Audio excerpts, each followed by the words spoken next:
Hi, everyone. Welcome back to our channel. Blah, blah, blah. Wait, I screwed that up. Let me do it again. Welcome back to our channel. Yeah, okay, hold on. We should leave that part in there. Yeah, okay. Well, we can, I guess. I screwed up. Oh, I screwed up.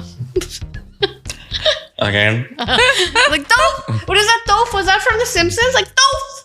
That was Homer. my God. Homer. Yeah, Homer. Homer. Okay, We just okay. said it all the Okay, time. rewind. Back it up. Okay, 5, go. 4, 3. 5, 4, 3, 2, 1. Hi, everyone. Welcome back to A Tribe Called Dhillon podcast. I'm Angie Dhillon. And I'm going to use Angie's energy. Hi, I'm Rose Dhillon. And I'm Alvin Dhillon. I brought it I have to today. offset all that loud energy. But I hope you had a great, wonderful week. It's been 2 weeks and we're back in the house. Win of the week. I'm going to think about mine. So Rose, you go. I am. So a few weeks ago, I was in Seattle, and as I was walking past my hotel, I saw the sign saying robot and coffee. And you know me, right? I'm obsessed with the AI and the robots. And I was like, what? So I went in and I looked at it, and he's like, yeah, this is it's called Artly, the robotic arm that makes your latte. Wow. First of all, my latte was beautiful. It tasted amazing. I have been complaining because I travel usually about once or twice a month, and I'll, go through a Starbucks at the airport, and I'm like, oh, they screwed up my drink. So like, I'm starting to just like not even go and order drinks because it's always off. Like, I'll get out of my 9 orders, like 1 will be good, but the 8 will be like, oh no, this is regular milk, or this is something, right? So that robot made my drink perfect. Oh. It foamed perfectly. It was very, very tasty. And I was like, oh shit. Did you tip him? Did you tip your robot? And what's your robot's name? Did he have a name? No, but he was talking to him. Hello, Rose. Welcome. It's an arm. I'll show you the Are video. you behind a glass Yeah, watching it? yeah. Oh. And then it's got my name, Rose, and it's highlighted green, and it comes and puts the cup right there. They should personalize it and give them names. Like, this is Henry making your his drink. name, Like, it doesn't have a name. Henry. I just don't remember it. Like, maybe the That's name was sweet. Artly. I don't remember. But it was a really cool experience of having my first robot coffee.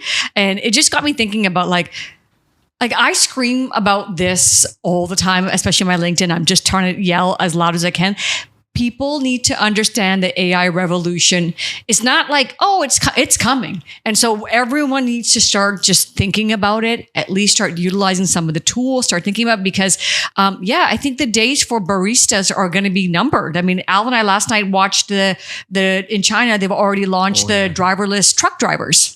Wow. Like, that's not fleet, 10 years away anymore. If they've already launched it in China, it's just a matter of time before it gets there here. was a fleet of them that they had running. The driver was just sitting there as a backup, but he showed the thing. He was just sitting in the thing, drove and did the deliveries themselves. I think when we speak about AI, which is artificial intelligence, for those of you who don't know the code name for that, here's the thing. I think people are just getting so afraid with AI, but what they don't realize is there's going to be a new set of jobs that come with AI. Like some of our old, Managing the AI. right, some of the old mundane jobs might be gone. Like, it's like anything that was revolutionary. Remember when back in the days, I don't know if you remember this, Al, but I sure as heck do. When internet first came out, it was the dial-up, and it'd be like, I remember that. it would make like sound, and then you would hook in, and then you'd be there. And at the minute, if mom picked up the phone or dad, you're like, Mom, I lost my internet connection. Yep. So from that, and everybody was like, oh my God, computers are going to take away the jobs. They're going to do, and it was like, then the created more Y2K. jobs. Yep. So there's going to be another set of jobs. We just don't know what the future is going to be like. But I don't think a whole bunch of industries, yes, might take a shift, but those people are going to find work in other industries. A lot so we of the shouldn't be jobs that it's afraid. going to be replacing, they can't find people to do those jobs. them anyway. Right. It's They're all so true. the first like, entry level, and there's like the high volume customer facing people though. Yep. They're not dealing back with like the same volume of people that did back in the day. The volume of people is excessive. Like, I feel bad when I go to Tim's and I'm asking the person, like, they're dealing with just nonstop. They don't want to be doing that. They'd rather be doing something else. Let the machine do that part. And that's what people don't realize. It's not like that when you used to go to the bank in 1970s when there was like, hi, Mrs. Jones, and she's standing in line. Now there's like 5,000 Mrs. Jones in the line, and they're annoyed exhausted. that they're like, hey, like, you guys are taking so long to do this one transaction. The bank, I always find, like, very rarely do I try to go inside, but when I do, I'm still like, this is the most archaic thing I've ever seen. Like, slow moving. Everything slows down. Like, outside, you open up the doors and it's like bustling outside, and you go inside here, and this thing is like dead stop. Yep. And nothing's moved. I've been standing in line for 10 minutes. Nothing's moved. And you're like, what the hell? Yeah, I like that. I'm going to add one more thing before you guys get your wins. But that's the thing. I get a lot of people on my LinkedIn saying like, yeah, but you're always like promoting AI. And I'm like, I'm promoting it in a way so you can become aware of it. Because like Stephen Bartlett in his podcast said, 80% of women will lose their jobs because they're not willing to learn and adapt to this new technology. They're afraid of it. But it's just, we're all figuring it out. It's not like there's somebody that's smarter than the other person who's like, doesn't know. We're all figuring it out. But at least be adaptable. Like just have that mindset to say I'll be open to it. Like I work in tech, like we can't find people to do the cashier jobs anymore. You can't find people at the start. Like they don't want to do the job anymore. So those people have changed as well. And I think we've grown, we've evolved from the pandemic, repetitive work. I think people want a purpose and they want to feel good about doing something. And sometimes when you're doing these work, yes, we need cashiers, but it's not fulfilling. No. And I think that's what it boils down to. And I think, yes, Stephen Bartlett said, I don't know if 80%, I don't know where that stat came from. He's got it on his web. 50% of men will get displaced versus 80% will get displaced. But once these are also just stats that they're saying they're projections. And they're scary. Do you believe that women always do unfortunately get left behind because we're just more afraid? Well, guys, like I think it might be different. I think this is because of what guys have done to the economy in the last 100 years that it's time for a change, and you can see more women. I think just more in powerful places in positions to make more change. And that's fear mongering. I don't like when they do this thing like 80% of women are going to lose their jobs. But you also have to understand women. There's a lot of women out there that are homemakers that are career maybe moms. Maybe 60% of those 80% of women don't even want to work, and they're okay. You're right. No, 100%. I'm just saying for the people who are not willing to learn the tools or just like, I'm not going to deal with it, you will get left behind. Well, I think if you're not learning about ChatGPT or using that tool or Gemini, you will, because the productivity, they're going to measure your productivity. I think the baseline first is you need to have whatever age you're at now, you have to learn just technology. Like if you're that type of person, like I don't want to use a smartphone, you've lost the game. But you've got to be able to say, like, you got to be able to do basic stuff on your phone first. Like, have you ever logged in? Like, I feel like if people don't have that baseline foundation, then they're going to be totally left behind with AI. But if you know how to check your online banking, you know how to log in and a few things, you're going to be okay. You'll be okay. It's just another app and stuff that you have to learn. Like with me, I'm not the best at Excel. I don't like the formulas and things. Tough. No one's best at Excel unless you're an Excel pro. What I noticed is when we do stuff with our podcast, when we do expenses or things that we bought, I just went and took all of the stuff, told ChatGPT what I wanted, and it formulated an Excel sheet for me. But there's a caveat to that though, because it doesn't always give you accurate information. So you have to double check. Like I did the same thing. I took all our stuff, fed it into there, and then I'm like, these numbers don't make sense. I'm like, how are we spending this? Like, this doesn't make any sense. I didn't buy this much. Our furniture. And then I'm like, it just took like our furniture, doubled it up. It took things like this, and our total was so expensive. I was like, then I had to manually do it. So it says on there, I think if it's hard data, you don't really put it into there. I don't know. I haven't had that same experience yet. Okay, win of the week, Al, yours, and what's yours? Mine is actually, we're going to go back to renovation related because I'm actually proud of this one. We were finally at the finishing stages, and I got some quotes to get finishing done, and which is finishing by me installing the baseboard molding, crown molding, and some other trim work. And they were like, it's $1 per foot for baseboard molding. This is just labor plus the cost of the material. And then $1.50 for the crown. We have a double crown. So then you're saying $3 just per foot for the top, $1 for the bottom, the whole house, doors, trim, everything. I'm like, this is going to be like $6-7 grand worth of labor. And when I started showing the guy our stairs, which are curved, and I wanted some stuff, and he was like, I only do scared. And then I was like, okay, thank you for coming, man. Well, have a good day.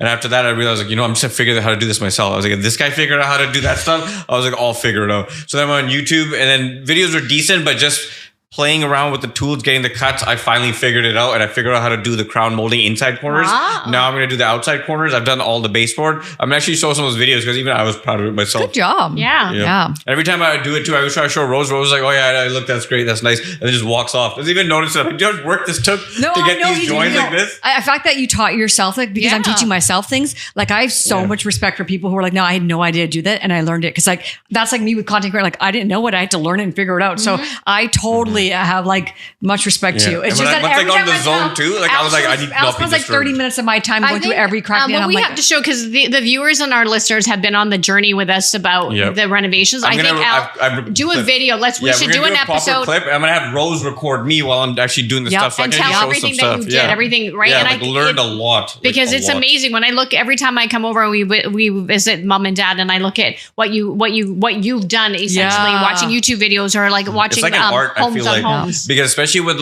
because our house has really heavy tiles up there, and with settling over time, there's a lot of like, people don't realize it because no one really looks at the top, it's all white, but a lot of it's unlevel, and there's areas where it's settled down like a 1/4 inch. So when we're putting the molding up, that's when you're seeing it now, where you're like, holy cow, that's off. But you can't just trim the molding like this because when you look at it, it's going to look uneven. So then I figured out a way. I was like, we shaved off the back of the molding, shave it off the back and give it a groove. So when you go up there, it basically makes it look true. It makes it look like it's level. And what you see is a finished edge. You don't see what's behind it. No, and I will say I've seen Al spend an entire Sunday like 10 a.m. to 10 p.m. just doing this. And like he's got Monday to Friday job, still doing the podcast, dropping the episodes and doing the home construction. Like I was like, good for you. There's like a new man here. It's amazing. Well, you know what? I got to make up some lost time. And I try to tell myself, it was like, with anything, instead of playing the victim card, I was like, if I want more out of life, I got to do more.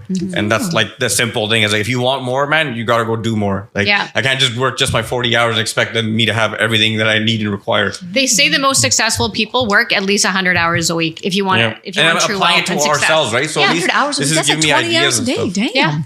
Maybe we do. I just everything is a learning thing. Like this house was meant for me to come at the time I needed to keep me busy and keep me learning. And now I've learned like skills. We're close to that. We do our like our 40 day hours job of work, and our podcast and then on the weekend. And I think one thing always for us is like, even when we're watching a movie, we're not even just watching the movie just to be entertained. We're like, I like how did they get that edited? Yeah, how did that shot? How did they get that How did they transition to that? Oh, that's pretty empowering. Or like we're always just like now on all the time. Yeah, because I think we're starting to realize like that is fun to like learn that stuff. Creating art. It's actually like I think it's like cathartic or like it's a release. It's like a release. Especially when you're creating impactful content and you're proud of it. True. You're done with your win? I'll get into ours because ours is a good thing that we were talking about AI. Talking about AI is because it's a good segue into what I think we want to talk about today. For me, it's been about 6 months now, and maybe through my enthusiasm and my screw up in my episode, you can probably start to tell that I'm starting to feel better. My perimenopause symptoms, I must say, are starting to settle. I have upgraded now. I'm going from the gel to the patch, which I will show you a video. But I'm going to just say you got to advocate for yourself, women. And when you're in this phase, the amount of people that I know I have a lot of colleagues and just people I know in general between the ages of 46 to 51, 52 that are going and saying they can't figure out what their pain is. The doctors are labeling it as fibromyalgia. And I'm like, it's not fibromyalgia. It's either perimenopause or menopause because every single symptoms these women are having, I had those symptoms and they're all gone now. So it's now that I balanced my estrogen to progesterone and I'm like, oh my God, I had all these range of symptoms. So I'm going to talk more about it. Don't want to talk about it into today's episode, but I want to say I can start to feel the light. It's a brand new me. I was like crusty Ange for a while and that's what it is. You go through and you don't realize that how much hormones control your mood, your mind, your body, your all of the receptors in your brain. It's like, geez, Louise. Anyhow, we got to go through a lot, eh? Yeah. Women do go through a lot. But so speaking of, we go through a lot and it, like hormones control your mind, body, and, your mood and everything. There's other external forces that control us, guys, and we don't even know. It's called programming. It's called the subtle art of programming. The system. Yeah. And it's a system that's programmed us from the day that we are born. We just don't know it until we get to maybe 5 or 6 years old and we start to develop our own brain, our own minds and our thought process. And slowly through society's influences, we grow up to be adults and we're like, what's going on here? And so today we're going to talk about breaking free from the matrix. How do we unprogram ourselves with everything? And this also comes from, so I was watching the Edmonton hockey game so I'm not sure, I don't even know when this is going to drop, but so Edmonton is in the finals right now for the Stanley Cup finals. And the amount of commercials for online gambling that I saw, and I'm not into gambling, so I just ignored the commercials. I really don't pay attention to the commercials. I tend to mute it, but my boyfriend loves to listen to all the loud, crazy stuff, like monster truck stuff. And he said to me, did you take a look at that? And he goes, look at how many online gambling commercials they're actually showcasing now. And he goes, and online gambling is becoming a big problem. I just had an aha moment right when you said about that programming. Yeah. Because I don't watch much sports, right? But I've been watching this like here and there, Fox News and all this like gambling stuff's been around. I went first time 2 weeks ago and I uploaded $20 to my BC Lotto app. I just put it there. But I was like, where out of all nowhere? Because I was just like, I was telling mom, you should just do it online. You should just go online. It'd be easier to take me the tickets, but she likes the physical thing. Yep. And then I guess, I don't know what made me do it, but it must have been because I kept seeing these other ads like DraftKings and things like that. And I was like, I don't do that kind of gambling because I don't watch sports, but I'll play some lotto, right? Because I keep hearing about winnings. And I actually forced myself to go download the app, upload my Visa. I put $20 and I gambled and I lost immediately. They got you out. And then they had a sub app within it. It says, try blackjack. And then I went and tried blackjack. I lost $20 on it. And after that, I was like, I'm not uploading any more money. And then I was like, hey, they got me. But then when you did this right now, I was like, what made me go install that app? Yeah, it's called subconsciously. I just had right when you said that, I look at the wall and just something went like this. I'm like, you just did online gambling 2 weeks ago. And I've never before done online gambling. Hang on. We are really making an impact on this podcast right here. Can I tell you, when you said the fibromyalgia, I was like, yeah. Hey, the lady at the bank, when she left, everyone said she had fibromyalgia. She was 50 and she probably was going through menopause. Yeah. This was like 15 years ago, so 20 years ago. And the shoulder thing that they're talking about right now, everyone's complaining about their shoulder. I thought 6 months ago I had a frozen shoulder too.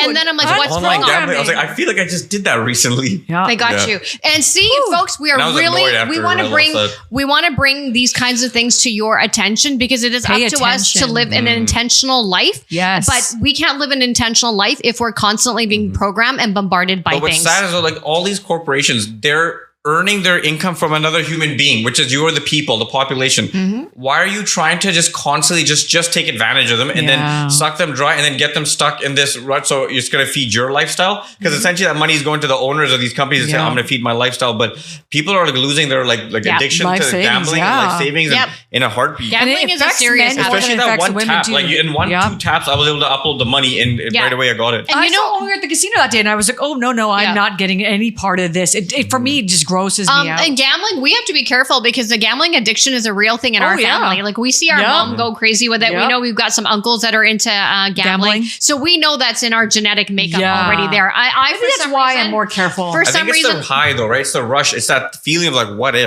if you like, and then you do win sometimes when you're like, oh, that's my luck. And then you want something big. Then you feel like, okay, like maybe I think it plays on like something like it's just the same effect of like that dopamine hit of someone smoking a joint or like doing other drugs. I think that's like some. But the thing with the smoking a joint is you get the high. With the gambling, there's a 50% chance you're gonna be really angry after that. After that, we're like how fast that went. Then you drink, right? Then if I've had a joint, I'm not ever mad. I'm always like, oh, thanks for sharing that you had a joint. Well, I haven't had one in a while, but I mean, like everyone at the casino you see too, they're always the most angriest people you've ever seen. They're sitting there like, well, what else have you noticed also? And this is also for parents. So parents, be aware of this. So, come end of August, September, the back to school shopping starts. You see all the commercials for all the cool, so-called cool kids that are wearing the backpacks, that are wearing the shoes, that are wearing the images. And these things are expensive. And then now your child is saying, I want that. I want this. And you sometimes feel, and if you don't buy that for your kid, then your kid's going to get mocked at school. So it's all marketing. It's all mass marketing. And that's why I would not want, I only want name brands, Nike, Tommy. At least I wasn't the expensive ones, but it was like, I wanted these clothes so I didn't look like I could blend in. I have said this for so long, and I know people have given me flack about this, but I'll tell you what my rationale is. From kindergarten to grade 12, there should be uniforms. Yes. I am telling you why. I know there are so many people saying, oh, the child's individuality. He should be able to. You know what? For 6 hours, who cares what you're wearing? You want to have your individual personality. It's called after hours. You wear your outfit into dance class, into soccer. But honestly, when we are going to school, that's why I love the private school philosophy. You're going there to learn. It's not a fashion show. You're not there. And unfortunately, these kids they're folks and their parents that can't afford the brand name designer stuff. Guess what? Every single child is on the same playing field. And that's why I'm a big advocate of. I wish I had that when I was going to school. I think should be mandatory. And if people say we can't afford it, you can clearly afford to buy your kids a name brand clothes. That money could just go to a little bit of higher school fees, and they provide the uniform. I agree. But I remember when we were there, there have been times where if I had worn like the same thing multiple times, you'd be like, I have to get new clothes. I'm like, I'm not going to be like able to fit in, or like people think you're poor and stuff like that. Like it was it was stress. Constant. Yeah, the stress that you put your mindset into just clothes on a day-to-day basis, and you're like, the amount of time and energy I wasted about making sure that shirt 3 weeks later to make sure that no one could remember. And the money. I wasn't learning because I was wasting my energy energy on that. A good pair of jeans even back then was like $80, $100 for a D, and that was if it was on sale too. I think in England, I think they have uniforms in England. If someone can correct me, but they look smart. The kids look really smart when they, you see them wearing their blazer, their shirts. Remember, we're in a capitalist society. They will not allow that. No, but I think we have to start. That's too much money. It's too much more culture in the school. Yeah. No, I agree because this whole consumer industry, it's a multi-billion-dollar industry. Yep. Now you're saying that all children can't be wearing this, and then the new kicks and the new shoes. But honestly, when I look back at it, that was back to school was one of the most stressful time for our parents because they didn't have a lot of money, but they wanted to give us things. And honestly, I always got the knockoff shoes. I never got the designer stuff. You two did, or now I made sure that when I got older, because when I was older, I would buy things for Alvin so that kids wouldn't make fun of my brother. But the amount of stress that my parents had at that time of year, and because of the back to school commercials would go on, the cereal commercials would go on, what they should be eating. Remember the Wheaties and all of these things. And when I look back at it now, I'm like, what did I get sucked into? What have I not got sucked into? What can we start raising awareness about so our viewers and our listeners can be smarter consumers? And we learn along the way too. Yeah. What did they ever got you on? Well, they probably get me on. They definitely got me on those cereals when I was young and all that. Lucky Charms. Lucky You Charms. love Lucky Charms. Oh my God. And the worst is someone would always end up eating all toonie marshmallows.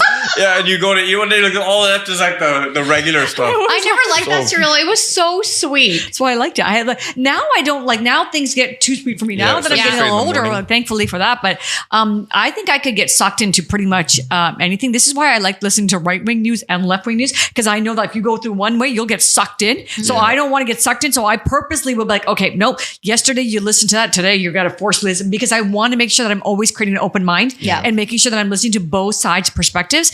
I don't really buy a lot of stuff. Like I'm in that season of my life right now where I'm not really interested in expensive clothing or any of this stuff. I'm more into the skincare stuff. Like I'm buying the South Korean skin mask to make sure I'm not aging, because unfortunately for women, we're not allowed to age. It's just a rule that they've applied to us. We got to look like we're 30 forever. So I'm more into just making sure I'm taking care of my skin, but I'm also taking care of my internal world. Like I definitely do far more meditations, but I've been so busy with work. But you do get sucked in. You get sucked into those Korean face masks and things. You've gotten, yeah. And all the masks and the products. Oh, so I buy one or two and then I see first if it's going to work. Okay. I did feel like my skin felt hydrated. I felt a difference. Then I'll do it. Now I used to buy more of them like in bulk and just because I wanted to save the money, but now I'm really mindful of like buying one or two things, seeing how I feel in it, how did it, and then I will buy. But I don't think I bought a lot of stuff lately. Like I know what they get me. All my stuff I bought last year and the 2 years ago, I'm wearing them now. I know what they get me, and I'm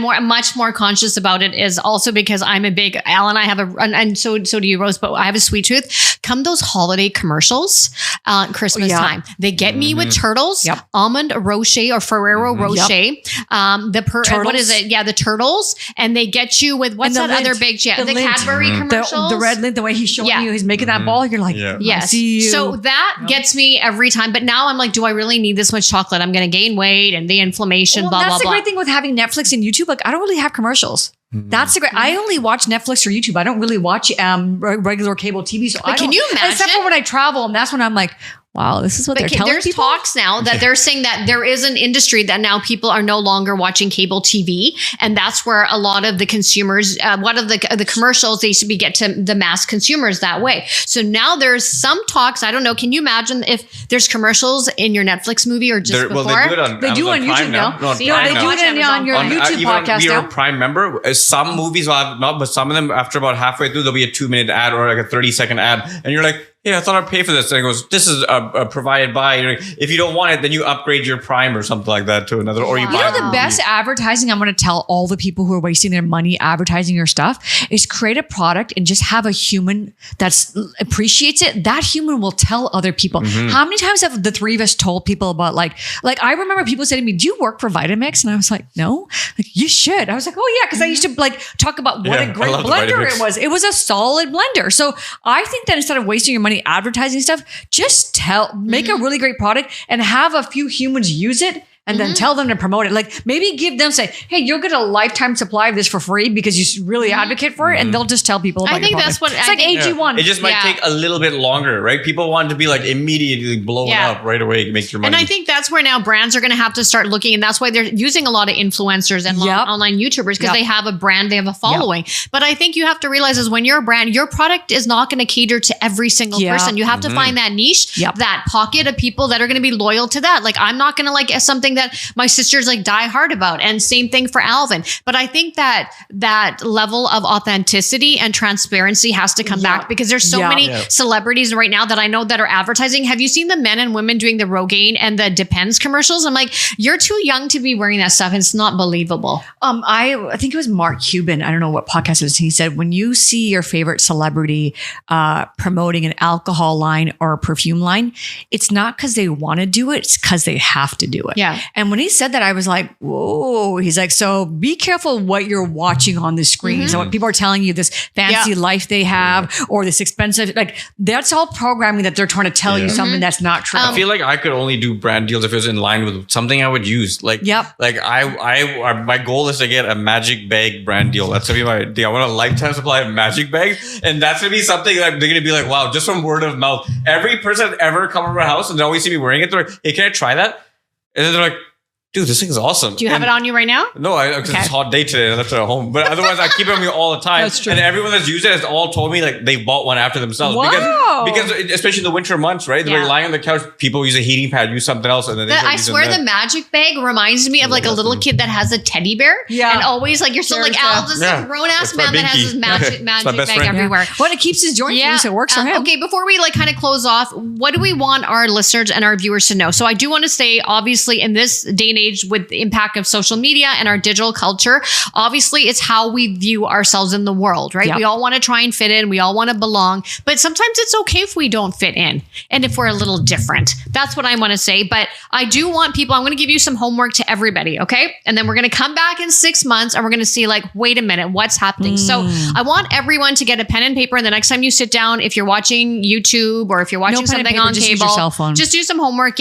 And just see the types of things that come up through your feed. Especially on IG. On IG, if you start to click on certain things, the algorithm starts to send you those kinds of things. So start paying attention. And if you're watching a sports event or, you know, if it's hockey's back on in the fall, once the Stanley Cup playoffs are done, just start seeing the types of commercials that they're actually marketing. I'm also seeing a lot of commercials right now for pharmaceutical. Like the States goes to town. I know. They go to town with pharmaceutical stuff. In Canada, we don't see so much of that. There's so much stuff that's available because they don't have to go, like the FDA can be like processing their stuff. So everything is just available that you're like, I'm pretty sure the stuff, this is like, the side effects are completely outweighing all the benefits. You may have abnormal bloating and gastric bypass. The first minute was you might all the lose side some effects. vision. And then they said, but this may help you with nosebleeds. So just start paying attention. Like if there's something that is one of your weakness, whether it's online gambling, sugar, clothing, you know, you're a bit of a shopaholic, whatever it is, just start looking at the things that you are purchasing and where did you find out about that or where did you hear about that item? Because we're all,